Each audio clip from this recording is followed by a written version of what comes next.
Your school taught you the water cycle 4 times, photosynthesis 3 times.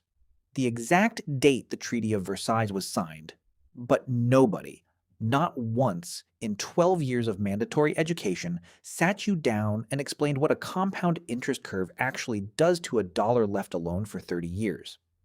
Meanwhile, across town, a 9-year-old is sitting at a kitchen table with her father, watching him move money between 3 jars, and she doesn't know it yet.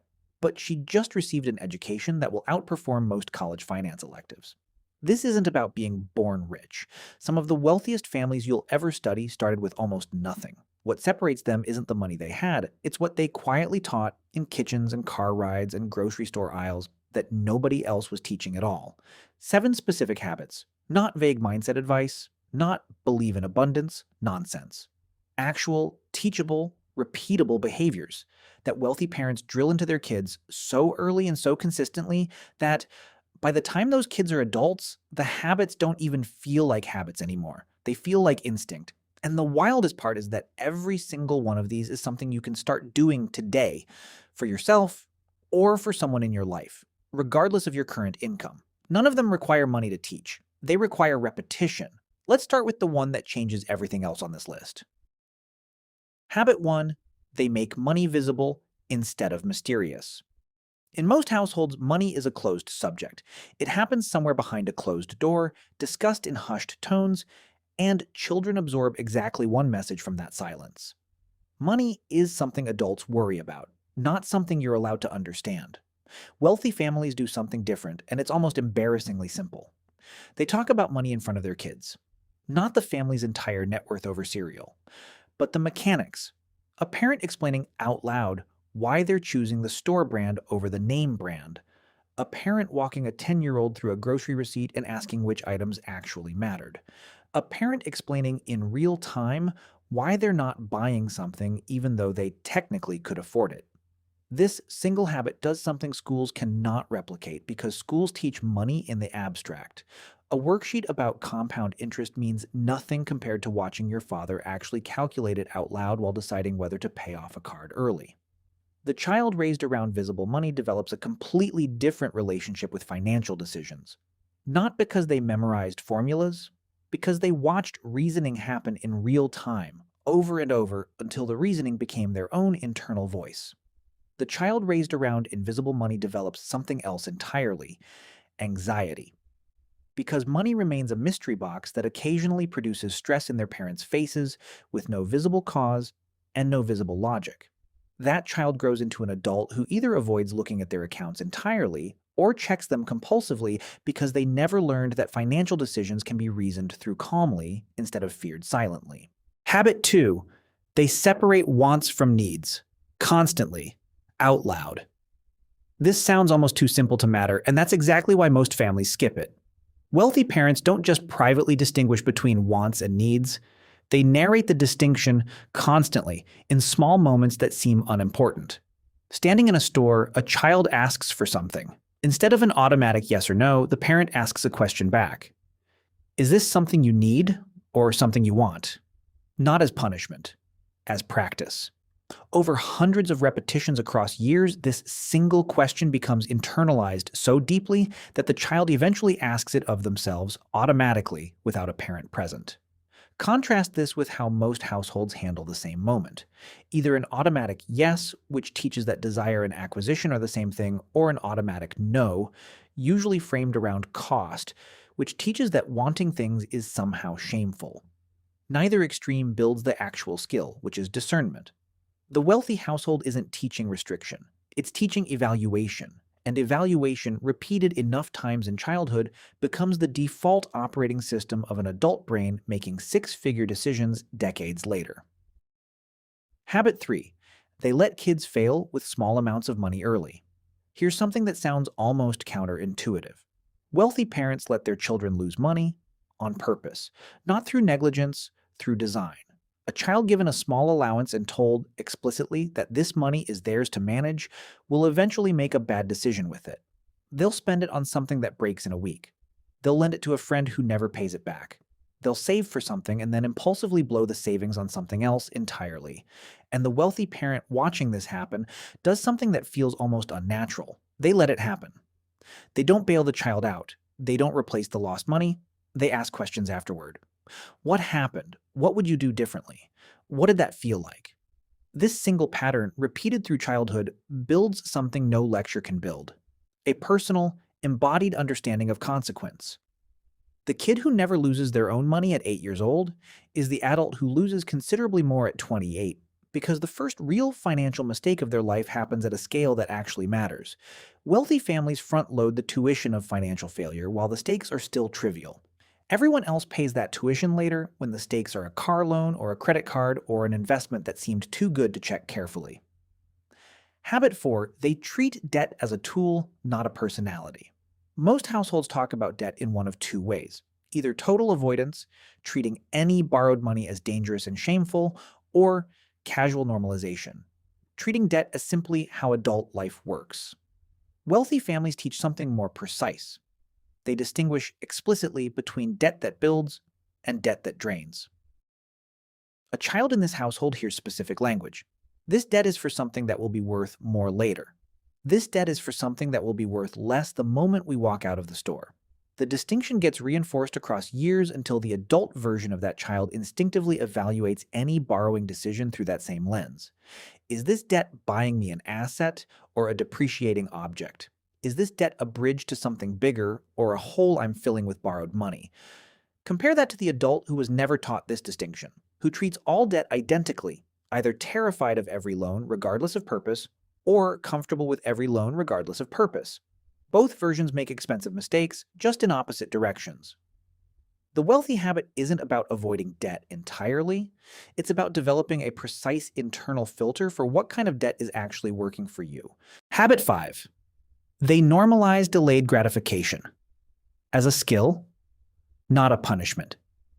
Every parent has heard of the marshmallow experiment. Fewer parents actually build the skill it describes. Wealthy families create small, repeated, low-stakes opportunities for their children to practice waiting. Not through arbitrary restriction, but through framing. Instead of simply denying an immediate purchase, they build a visible waiting period into the decision.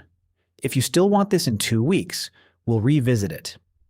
This does two things simultaneously. First, it filters out impulse purchases because most desires fade within days. Second, and more importantly, it trains the actual neurological skill of tolerating the discomfort of wanting something you don't yet have. That skill, practiced hundreds of times through childhood, becomes the same skill an adult uses decades later to consistently invest instead of spend, to build an emergency fund instead of upgrading a lifestyle, to hold an asset through a difficult market instead of panic selling. The muscle is built early, in trivial contexts, so it's already strong by the time the stakes become significant. Households that skip this step raise adults who are financially capable in every way except one: the ability to sit with wanting something and not immediately act on it. That single missing skill undermines almost every other financial decision downstream. Habit 6.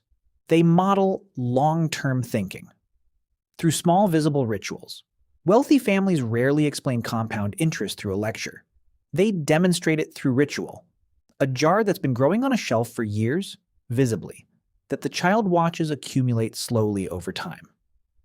A conversation every January about the family's financial goals for the year ahead, conducted openly at the dinner table, with the children present and occasionally asked for input. A physical chart on a wall, tracking a savings goal, updated by hand, watched by the entire household. These rituals do something abstract financial education cannot. They make time itself visible. A child who watches a jar slowly fill over 3 years develops a felt, embodied sense of what patience actually produces. A child who only hears "save for the future" as a phrase without ever witnessing an actual multi-year process unfold has no internal reference point for what that phrase even means. The ritual is the lesson, not the explanation of the ritual. The repeated, visible, boring accumulation itself, watched over years, becomes the deepest financial education a child can receive because it bypasses the need for abstract reasoning entirely and replaces it with lived experience. Habit 7. They teach. that money is a tool for freedom, not a scoreboard for status. This is the habit that changes everything else on this list, because it determines what all the other habits are actually building toward. In some households, money conversations are secretly, or not so secretly, about status. What the neighbors have. What a sibling's family can afford. Whether a purchase makes the family look successful. Wealthy families, the genuinely wealthy ones, the ones building wealth that lasts multiple generations, teach something different. Money exists to buy time, options, and peace of mind. Not admiration. A child raised in this framework hears their parents make decisions based on a completely different question than most households ask. Not, what will this look like to other people, but what will this actually get us? More time together, more flexibility if something goes wrong, the ability to walk away from a bad situation without financial panic. This reframing changes every single decision downstream, from career choices to housing choices to how a person eventually raises their own children. The child taught that money buys freedom grows into an adult who evaluates opportunities based on what they actually provide. The child taught that money buys status grows into an adult chasing a finish line that moves every time they approach it, because status is relative and therefore, by definition, never satisfied. Here's what connects all 7 of these habits, and it's the part most people miss when they try to copy wealthy families by simply spending more or saving more. None of these habits are actually about money. They're about the transfer of a specific kind of thinking practiced in small, repeated, almost invisible moments across years, until the thinking becomes automatic. A parent doesn't need wealth to teach any of these 7 things. A parent making $40,000 a year can narrate a grocery decision out loud, can ask want or need at a store, can let a child lose their allowance and ask reflective questions afterward, can distinguish debt types in casual conversation, can build a 2-week waiting period into requests, can start a visible savings jar on a shelf, can frame every financial choice around freedom instead of appearance. The families with generational wealth aren't running a secret curriculum unavailable to everyone else. They're simply consistent, for years, about teaching something schools never touch, because schools are built to transfer information, and these habits are built to transfer behavior. Information fades. Behavior, repeated enough times, becomes identity. Here's the uncomfortable part. Most adults reading this list will recognize which of these 7 habits they never received. That recognition can sting, and it's worth sitting with instead of rushing past. But here's what's actually useful about that discomfort. None of these habits require a childhood to install. Every single one of them can be built as an adult, starting today, through the exact same mechanism they were originally built through. Repetition, in small moments, over time. You can start narrating your own money decisions out loud, even to yourself. You can start asking yourself the want or need question before every purchase. You can let yourself make small financial mistakes deliberately, at low stakes, to build the muscle you missed. You can start distinguishing debt types consciously instead of habitually. You can build your own 2-week waiting period into large purchases. You can start a visible savings ritual, even a simple one, and watch it accumulate. You can start asking what a purchase actually gets you instead of what it looks like. The habits aren't locked behind a childhood you can't go back and change. They're behaviors, and behaviors can be built at any age by anyone willing to repeat them consistently enough for long enough. Your school taught you the water cycle 4 times. Nobody taught you what these 7 habits could have taught you in half that time. But here's the thing about habits. They don't require the past to have gone a certain way. They only require you to start today and repeat tomorrow and repeat again the day after that, until the behavior stops feeling like effort and starts feeling like exactly who you are. The wealthy family down the street didn't do anything magical. They did 7 ordinary things consistently for years until those ordinary things became invisible. You can do the same 7 things, starting now, and in enough years they'll become invisible to you too. Not because you were born into them, because you built them.